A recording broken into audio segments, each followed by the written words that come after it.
Ike Allah Ambuju I'm still on the beat New Year banga Keep on the mix. Anken sudu yala kumeda Anken sudu yala kutapsa Anken sudu yala kumeda So come ni yana shampo yala mana Ndo yala mana.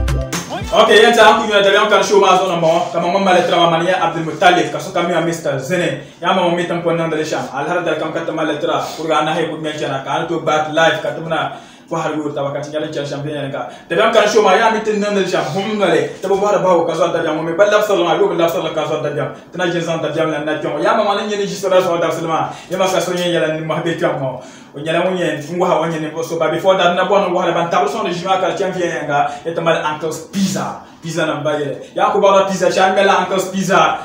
tangala miya ya ka pina tizanta ba ya pili paga na yama kangini yango ba ayam pa wachel pour te pile ban ko pile zan paga na ya ta ka mugli ka ba na pizza ne be chama ya de la table pizza ya to aka ngela ma la mal soir post multimedia and events ya ban ko ba na attention anto meti tangala miya ka tuna fo hayo tabaka wa ay nan sham al haye to ya ka bazana da bi non san patte ma zo ka tiande ya ka mo ban da bi non be chama ya sha ngela tan bambon anto pizza ya to aka ngela ya ngela tangala mi ka pitama ni chama i force ne ko ti ngoto onye ne mo so my for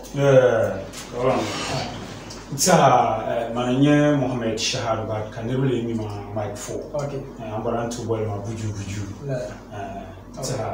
ne kunye no so mbara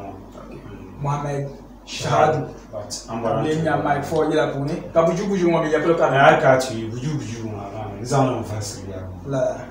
okay ya mo my phone ne ka so ya ne dabam kar show ma zo na mo ya dabam ka tongo ba ko kamza han bona to bahte ya ba ya bohle tongo do so ya ko ma ma ni ji ka unity ba shalam ni tembo hola ya tin la ba ya bohle ma to so dabam tongo ne la my force an ka tinya bole choko tedi la pone bole nda go ta ila ta ai ka ti yila dukunya la bishari yasa la ba yila nyala nyasin ne ka nyinir kamu ma da bansin di ya shara to zan ta okay anda kunya mi ila nyala din ya sami mal de bansin ka dunun ku kama ila pune din ya sami mal de bansin ya mama wo my phone ne le gila nyala din ya san din ya san ma nyala to holo pune man sar kam pum bala din ya sa bandala my phone san ka tinya nya din ya sa ka to holo pune ma bula ko non kala pune nta haka tibule ni an ila pune dum ni nan tontuma because before ka ati nun yila ka ne wo ma dam le to ka ne to iya na to sa okay na to bishop loka ila marka na studio me kan din ya recording okay la mala herim ya mala studio man to no creativity sha ko session okay ha ni trailer to ni nda mi sabo okay da ba ila mi kan to yan ka india ila be chana sin ya da ban ka to yan saba kan dai capture anyala mo yes sabu ya to atin kala to buhanya nya ami shukuru polo ya polo kaza mane ngi cham shukuru okay abara do mane te kam ya bu cham shukuru ma certificate mba ka certificate ya to an ngi bi nya kam music ni da certificate okay esa abu cham shukuru kawla ka am sa mane te ka ya nkunya me no ma dro yele mo bia sa nku sabro man okay nku to ku sa la abara okay ami o cham shukuru mi cham shukuru ka to wota nan sham pam sa ma sa ta pam ga bi ila ka cham shukuru ka ne to dole ana pam pare mbaza to bang sa ni ya nan mi cham shukuru ma mbo fa certificate non kulto so la abara ami musician shukuru biwel shukuru okay da sa ga mun chen kan da cham studio odo cham show odo kicham abi mi mo to dance ati nyam shukuru pulia okay and so certificate ka masaru ya na cham ja oto sabo to yarama no ko certificate ala ya no wo my phone wale my phone ya no pala mun cham shukuru pour certificate ne yiri yiri shukuru akwai cham la ka da ba ka ko to sabra yila ma dan la my phone san ka tinya nya ami yila pune sham to nan ne hip life ka shanu da highlight ami de san ka nan da ai ka ti lenta hapune yila unkubera rap side man tumal hip hop kamal hip life dizama kunun hal gospel beat ka aytuma aba nim minian nan le sha den mun ka don boy ni musician ma ka rap be bombo hal dance hall ni to no okay recently song share no release no ma ran dancehall way kan kuna ne to kuna be shi kan music kuna ama rapper ne okay ya mama wo mic phone ne rapper ni on na ko kurgi india bi te ya kurgi la sampa ya kurgi la ya flow bi te bona wonyala mo ya rapper kala kuna kala champion yelenga na la mic force ka tinyanya wonyala yeto ashama ma do wi hande gida ma puno nyala mo mbal ba sa la tinyanya ami gida ma puni ona min de bang mampina wonna min de wula nyala ko 2020 ka tinyanya nya chansha ai ka tulin ta hila puno ni ku de shalma an para dom dinan ka soto ya o zara o yin ma yi da zara na won ta ma tuni nta duka ko so ta ma be bala na on juma ai la zosa be na on tuma la fi dizahal pina bala kan dira kala ke most popular song of the year 2018 da bala na da kama awards okay nta beyond 2008 pina da bala popular song of the year da demo okay so dasa apa mampina ni champa ka san no kunye shan ko ba okay kala ti gila 2008 ma san kana hal so ablan pang lama be kule chika ablan de ga worship ba ko ya la I was ni be shama bra boy ma tutuma kama nda cham to boy okay so na ablan boy ma tutuma be cham to boy okay dasa tazami ka awas chama bien dingela ay nomine la ben bani ya nominita chama ben shila ni na fale wato ni fale mo yungu cham ta fale njale okay abin yambi ati njale mama ain't cham to file man ne cham me no file because this year ya local song of the year need to file best rapper of the year need to file ban jere ajere ni ku jere kabra ta ba ba ka ti e bra boy mam ta boy ma tutuma ne de ya ma ku kana to boy ni jere ama okay ya mama wo my phone ne wala sur bag mama yam bang na dabiam kan show azo na bala yo go zon dabiam ama mona ku ya bang na dabiam ko ni o yala mo jawas ama tina ba ditable ni ko shirjare dami o ya ni bito ondi ami jabanu ma bi ko ta be ndere so wo so ka ni bita ande ama mama ko chamte boy aw ya ka ko mi mala yo chamte boy ntir ko ja ko nyet amini ya chamte boy ma kamina boy shala ku nyel ma rotuna cha okay de saro ya na mini ai chamte boy awos mama abang sam bo ko ne batama no kan bang sim bo we ba me di puna ba mi ba nuna ban sha so an cham ba retention ne ko sala ma mi jala la na mi sha ya mama ho my phone ne ne tete ka ye ho ya na ka pun tan chere so my phone ya ndar para award na ma to dilmi o mi no cham la puni an ba tian zam na tende ma tende zam so anya ka na ho ya ne da mac force an ka tinyanya an bile gida ma puni anda gina sa hashira ma trato ye ka bi ko pa gida bana nta zama tunyan ta'jile gilla halle ntizam da ka kan phone sha tan da ma tele nya ma so ati habulla la nyanga ula ka ye abu ngi habulla nyanga ngi habulla nyanga na ba mala salama san kana haje so anda be shamda ka hadi ku chanwe aku chan nyini bo gumna ndaba nyini bo gumna ala so kama lo hitir sharu okay anto dum fans zo kada ben baba ka ta kana shel intu du so fans zo kada ben nan baba okay so nyinsane nyina nyaka sahamu karmanin ka system mana chan so samu tiyo la mun ya da funfun kan na enjoy le wannan ya ka yana kan pat kan nan man okay aba so no bulusiga okay my for yela no bulusiga no da ku be sham yela ma pone ne sa ka mo nyala mo zuro para ne mo san ka tinyanya ami yu no mo pone bo ben yela ka to mare like ya ka tinyanya ne mo pone ta mashil pa me videos ti en France videos so ka ko na okay esa yele kura video nan ka ma be yele para da ko mixer lo no ma yi palle kan ma yi ko ne release le palle kama video de tukana kama yuko so la kan ko ni sana ba ba shi kala bi mo pula apun je risha be inshallah ye ba na arrested okay arrested alright ama mo my phone wale o yela no yuno wala video no mo ma ki ko en san tokta ba to le laptop ko kat nyanya ami ti sa shele mo on ambalay project shele ben shalan par exemple au France ma ka bo na nyasam kar le na be tan ka ba ma le re ya ben ami amal be shala ai ka tu inta video mo munya la tla yirna na yil shele de bien de ba me kula yirna na video le title nye hele pe de title nye bo hele pe yele la bo ma ko la bo title ma ka o on ba le shama mama no wule la de ma le chana to ye pa ya mo kom de le ben ya ka shen la bo ko ya my for ya le ka ya de title ya la hele pe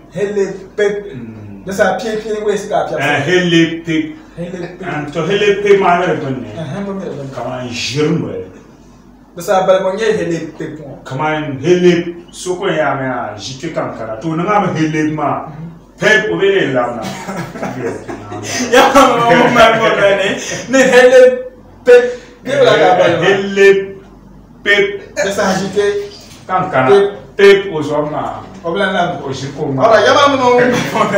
on la sur pas moi kaspe yela ni ni ma yeto ambalama la mai force ka tinyanya ani a sashla da gina ma hanin zon bole ko je karama la bla non show na din ce karama kam bla non show na nyama aka ti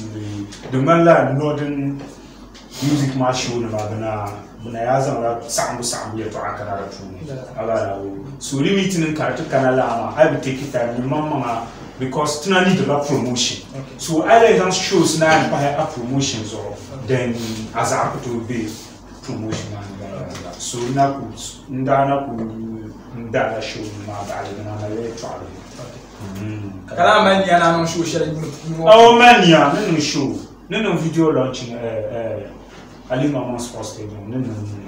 video launching alright. Yeah, 2020. Jama mama won my phone wali de dem kan show ma zona bala ma ka tama le tra la hare dal sahel kam za ha yaman tawdo so del kalshan fe nga bala nya Antos pizza ye pizza ma ba yele my phone yela mun yel ni o en la show sports stadium de la my phone san ka tinya nya bula ka so ta ka te na show sports stadium because tiye kan ro kam to no show ni ma kana sababu yeah alright didn't sham ka bana show sports stadium ya kama sha'ar mala kaman an be northern music industry ma puni kana mun show sports stadium bana yulani na underground dimi kunun ma pa ma ko dome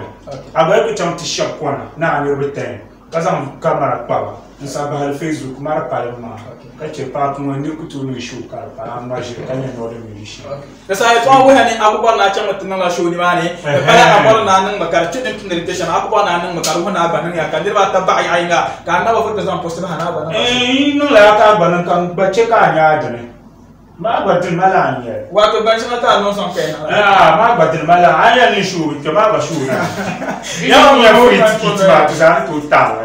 okay ma bo ya ma bo ya ba show pa ke ta mo puni ba bo ya le to a ka bo ni to ma kan mon la bo nya na du no show pa ke ta ma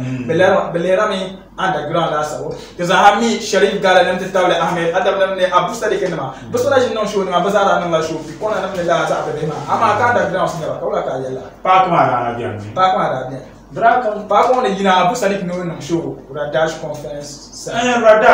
Radash ndana top ra ai bo na bo na shows be real no musician ya aba bo ka utie no ba anka Hera Dutch ma ba free ticket ki ya ta pale. Ila zan ti champa kuma ticket man ba to kuma ticket ma ya ka tala. Aba ka share. Okay, ya ma mo my phone ya. My phone ya na tabjam kan tamo. De so ti bo ba ka mo ya mu ya tabse ka tabjam kan lapso ma pune. My phone ya ma. O ya ne pa ka pale ma ne she ko no show de pune. O ba no show de pune. Anye ka bi ha ma champion. Ne la my phone san ka tinya nya. Ay to angala ab no show pa ka talma bo bo na show na. Abon se me je ka o bola be ato no show ni ma. Assuré. Abo. Assuré. Wato jingawo cheka ubonya show. Yes, jure. Because ask for me, come on man. But so ka October ma show. No could do show ni ti performer. Am to man, ni wala ni to yila. Ni ha ni performer yila 10 ko yila me do. Ko yila me do. Ama so to kara yam two songs hit ka mo zam kana te tam ni ma ri wala for ka je o performer ma. Two songs hit. Kabona ama ni how many his come man to be aba to kai to ti ko ka no ko 1 2 kama ni na ko du bombo he hijira adini ka bu ka na la ila ma da kuriya de to lan to nyama ni sa ma ka mo yan tuna ti jama ma yi para de ka mo yan jama mo ba ma yi kura ko go en kan ni ro fil ma ka ni kula en chan yi para ma ni kula za ma shi na yi para ma ni same kuru ko da da wa yi mo ne ba yi shama de biana bene delegates mara wumle karami drop stage on ni be fil okay shama fil hamba ba Antonio ba pi okay jama ma my phone ne daga kan shi ma sana bala ka tamale tra la da kam sa ha ma male tra marnya Abdul Muttalib ka su kam ya Mr Zene ya ma my phone bien zoma man ta person del quartier bien ga banya Antos pizza ya ko bola pizza na ma tuna ngela batangala mi ka pizza tana le da na my phone sana ka tinya nya sa shere gara da tam ko le da tam so wonda kan wata to no tala moto na jila ko bola na tambo to fo nya ami ya ma da nya mama la men shaw mama ngeri ya pa ni la ma nya karalua balbani di lua nyase aba ka no ma no machine fan ama na jin ku ma no ku music industry na jin ya to so okay aba mi ya da kan gurta ma so ma ne ya ta ma ya to abdo kan ya da ta mu ya ina da tun don ma mu sule okay aba ama da un yari da to den zo ben shauka mun ya da ta su na ha ko tipi wansi hal motuma bin ya moto shawara ta ma moto mu yiri biama na ku ye wansi ye to ma moto jere ko kace la ron to ta moto ka ta ni ta ni ta moto ka ko hal bare ne ya da sa wansi kare okay ya mama won mai ko dani o yara ne bunda ne to moto shala ne bunda jin to moto la to ko yara ma bi yare to kamza to moto nya ba ni le ta ka ba ne ne sen ne shal kamza ya da kan shuma zo na bon bulun wale la to aka ya la mai force na ka tinya nya amal manager no mama nya manager mama nya manager kama wala man manager aka manager be jini nya manager kan tu manager mama mana na manager okay agara wai bo ha bo kama lapsa kala la bo ha mama nya manager mama nya manager kama wala like man ni recording la video kan mai bole ke cham manena mbaya agara amma personal manager kama personality mun bobele ni salsile de yan cheka brand ma to jar mala manager ama financing manager mun yan dirla arai ka yira mai to acha aga ni zotene na cha tan ka to warba ma kama wala aga kaso mai manager kami ka to mara sa na cha tan ka to warba ma okay just a cha tan ka to warba ma ya mama won my phone wala no ya mon my personal manager ama in terms of mon terla ka ya bu yan chang be nyanga na da ne ma muna won yana mon ko na da mic force ne ka tinya nya sasha tra ta ku ya agom nam daga kan bo sa ga wala na agom nam daga so nda agom nam daga ne min da ku mi shan ko tinya da gom na ya wala studio ka tra cha la bra cham na kan ba za chana ni chana kam shema ka bor beat min shiraba ko do nda male collaboration share tana aga ro kan bor the beat ka kana ka ma min ku to za nan program le ka ko ya mani o male beat ni share ka tesma kan pigla beat ma kala artist nan bamno tima ka bija no bala beat ma aga ro ka ko ya ba beat mo no kuna my phone aba kana ke yinum down to check beat ma miranyo beat ma irabe ni bala to so ko ti bala bala kala beat ma ta kwanza wanatenda kwa beat ma ta mshere kala musician mamno tima aba ro wenyi ni gina kambona na waje kambona nda bela na mali ma shi bom na hali na zo ntencha mun shiraba ko jo wono off ka studio na bana off ya ku siya ka to ba za la siba bana zo ngilma na ku tu bani biriji ntine ya kaman 9 to 10 pulo kanda college shiraba ko jo poraya mani obera airport ntanara ni nda chief jamana mun kanmo miss call ka nda call ko mana ni shiraba ko jo ndi call around saruma na to the teacher studio to no ya ma ko nuko ba call ba kan ko na ndi so na no gamma sarati da che ka na shiraba ko jo ra no ga ya okay yada biam kan show bazo mo so kam mitel la ful boss champion mo ya may fol la sur la bob ma kan man do so alay to ashel kam bon ni les entités o ya na artiste artiste ma mi ya ayon tuna ni le tete mo ora ko namda ka tsami mo da ko namda ba mo le da ko ni tirage ni agara muno yimna record level yine kaman lu'in kam no go music injina agara amara wahala lu'ma go hamla artiste so ti ina ni mana kara bolte de pa mama ntiani ya to ama mmale to kumle tirage le chamro shi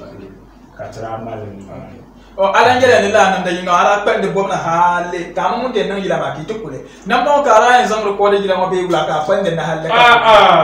kanu to en cham studio be tra shiraba ko jarabe discovery hotel so ni kana mitu kanu to no na kwanza na cham hotel sa ngi dan chante son love na studio mo ki to mirafu me yirna ka sur na la yirna ka yana tama okay yama mama my phone la support mashallah nina da yinga ma da nyala dinche ka onde no yiri shere ne nyem foto ta sola kala ila ma da butola na mbe yana ka nda na my phone san ka tinya nya la nam da yinga ma ko ma wala ka da influencer hali ka buto dona ha ka tinya ta shabla ba ta sha na sha nira ku ma mi da bando na bravo la da bando la kaman ba ku bwana da bando nyamba so ne ra chan kar betugu na me gamma dinyan nan action share zan kana pulu ka you know betuni chare dinya la ba woman da ba man ko chan ka ba man na ko do man da ba so muna ni an pada ba bi to ba ya bi to ta hazuju ama an chan kala okay ti kana tele ti sa shalom ma ding mala show nan pam nan ya yo ama to nya la fune an pa ma abang sum blan to chan ven ya ga be fans ma to girls bi nya check ko bola na ta tab so mblan perform no bo girls mblan no music bo girls mblan no bo za ko mo ko abala mpa no bo la do ma ka to perform to so free when ya za na de so apa ma la ngi na de so mpa ma aba na de so do ba aba mpa bo la din check ka bla nya ma shoes Desa yon show no wago man bi bolé na ki to perform ba tere ya la non benen fila show ma organize ka show pun ko le boire de free performance on you want to go la arma kunya okay so we tell bu ko la no boire kama example like ko anto kunya yo show ka sound artist ya be ngara so sound artist mana kuma la so do na ko go za 10 million ona to va ba no la okay 70 million dina ba ama artist you know concurrent to daily kama no kuja mo ho in music things no kucha na ko no kulu de shows aka no to de ba 50 million no kulu be daily no of mo the tune to de kama 50 million I know 50 million can you different artists ba 50 million 100 million na ba another two artists in tahama so on the show am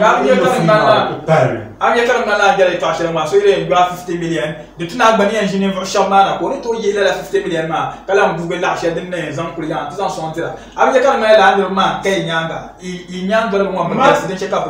kama so ko ro pun organize show ma mo believe lo mama ni ro so ko organize ma mo mama so pun engineer ma na men kam na ti ni ma ka fili okay ama kan sukka ni ma kun kan da samun ni ba so kan organize kan organize woni to o mama okay to ma so kun to kun wo show ko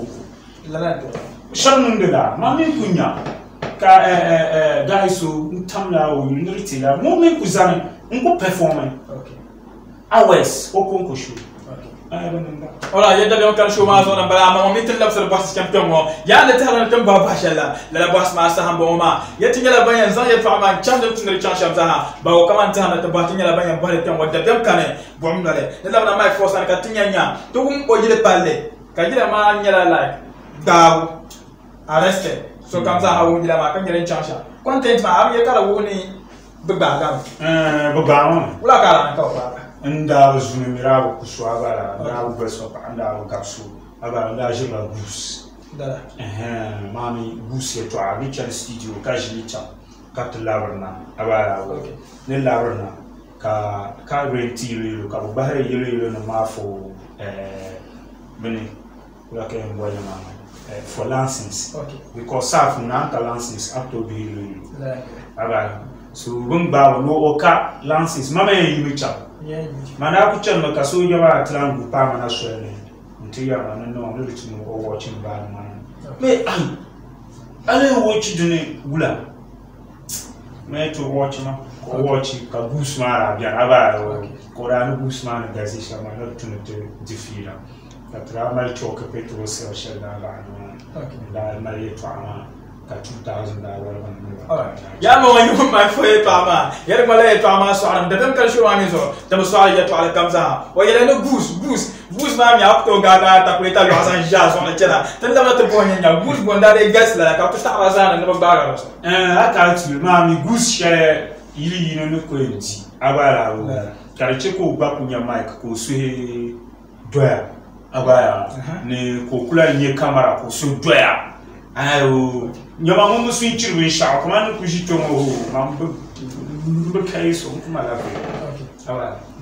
la bus ma ka ya okay dasa so am be dila ko to mi le okay am be dila bus ma ko to am ni dila am bangla na ma ya mama wo mai fo la so ma am bang fusia won yerma original ni zan so la ka bangla o mi ni le ma ta fiam kan so ma so na bala na ka tla so bas ma tam mo ya ba ko kam shekara ni zan so na la na mai fo san ka tinya nya te yul apun ko na jira na ma de mana do mi ya mi karani di yar pare parti shawo so ka ta parti shawa am ya jira la parti shawa pour de ulanda ka bangla ne to ku be parti shawa mat Ghana aba te Ghana te Ghana okay te bebla party de bayiko NDC NPP so anto kunya makanye NPP because ina menene nya la rejide bozo kambenchi bozo amanya dinya cheka mala makamba ne to kuzanzu mwana musician kala politician mande your opportunity de ne to your opportunity de no okay da sa do yanda ban yare to ashe na bira jayin gala da shiru na bira da jayin kama haraba yokum ya kama la arma yanzu la ba ko okay wala ya mama ma ko la tro pas ma shama da lo san ka tinya nya dingala ada me ji shere ka bole ni delegates kaya ni MP ki pi la mo male pi la yanda da sa do yanda pi la ko pa yanda ba like mami ni tu ku ya yami yan pi so ram pi yanda na bamba mi be pi so ko nya yanda no pa yanda ya na ka delegates nya mambola ni shanga ka ko yin na politicians an kandi okay mbaka irin delegates pi yanda be ya jabo ama an ka hankali na ni ya yawa mo ma fo masma la ka tana da ban kan show maso ya fo mdole ne da ma fo san kan tinya nya an ni tiko mo yila ma shama ami di chan venya ga be to lola de lola wable ni ne ka tinya de ku kaps no doya hal de luru wable ba de yiru luru wable de na ma chan yo mo yila ya kaps no doya do ba tu artist ko ko tu de no de loji aba ro so kaps no doya ma aba sa wani tu artist ko be do so de nyindu ko no music channel dulu wable kapso ndo ya okay di para tu artist ma tu ko no show tamai ana mwe ko no show so ko no show ati on no cham to ma mi show no cham la ya mo ma ko ya ni ba sha ban no show na kal champion ya na ya ba ka no ni ba ta da ba ma force na ka tinya nya anye kar champion ya ma wala ka tun to no tap son la kar champion ya tuni to ni sham tap son la kar champion ya na ma ya to kuta agara to bambe media ma pu kaman DJ ma show organizers ba ma bizasa o be gwarman be ya musician kaman no musician o ya na sati aba musician mi ko ya na sati ni de ko yina ka ba hit to anto no be shaka okay hit da no ka che hit wo de ni che ka so ni o wan so yina kar ba ki ya ne top musician Kamaya mungu biel muni ya musician aba ama chomo bidu no be down for musicians okay so la programme mungu to set the settle na pa pour musician kam mungu enough yama mama wo my phone my phone ya tiyo ida ma ni ya chon fen ya da in shela ti kala da le ka tablo so de mun kamza hamal bansam na ra dwene sa ala le jan ko to champion ay ko tab so mo ngela mun ya changara le no chan shama la my phone san ka tinya nya sa wala kane ko tinya nya o mare ya to abago shelo santi zamatu ma ka tinya nya chan shama ay ka ti ha ya to abago shelo kuma nya ne come north the tuni to kubang to gazamal talented peoples be industry ma pu ama ka jiru shabele bu manager wo jimin sha ala domi ay to mic force no biana san to me mamanda mic for kanyendi kanga za nyendi ama ni le ya na apo mic for na ngafara yi ko habi na ko habi Ola yama mama wo my phone ne la tuche ko 20 di o yiri shale on no yina ma o tole bela kati nyeren chan shama nyon wonna bo gumle ka mama gum den chan sham za ko bolle ba ma my phone to yira ma bela kati okay de kunya ma ambasu amboku dun so ko to che ka bo parmatu ambo gabe ambo bolle sopa dun so ko to che kan je gata pa dama ko abel me kan che sapa adima she kan ya flube kuma ka ba mama de min la palwe Bejama mi kambe sor bazasi kam balen ni kobe anyul shel de bapani talanya azan ko konyu pani kunya shambara alright yama mama yira ma ne chanshan my foye pa ka umma my foye da ka umma de kan shuma zo nan balama man tabro de kalchen fene balanye swaba pops multimedia events kana che uncle's pizza ya pizza suma ba ya kana ko yala sa chere kam ya bala pizza nyen ko mena batangala mi ba na banyala nyam parce que ma zo kana to ko bala sa chere kam ka pizza mana tata ya ka ngule ka ba na pizza na mjela tabne ya pizza ona ka pa ne to akati yala ma uncle's pizza mena batangala mi ka pizza antana mamma ifo dabla ka umma ya Allah har dal ya kurga na zone anto bati katumana ko halu tabaka ya de chanshan dalam kan show ma zone balama daga tan de sa sheka mamma male tramania Abdul Muttalib kaso kam ya Mr Zene Allah kan Allah Amboju I'm still on the beat New Year banga Keep on the mix. Anken sudu yala kumeda Anken sudu yala kutapsa Anken sudu yala kumeda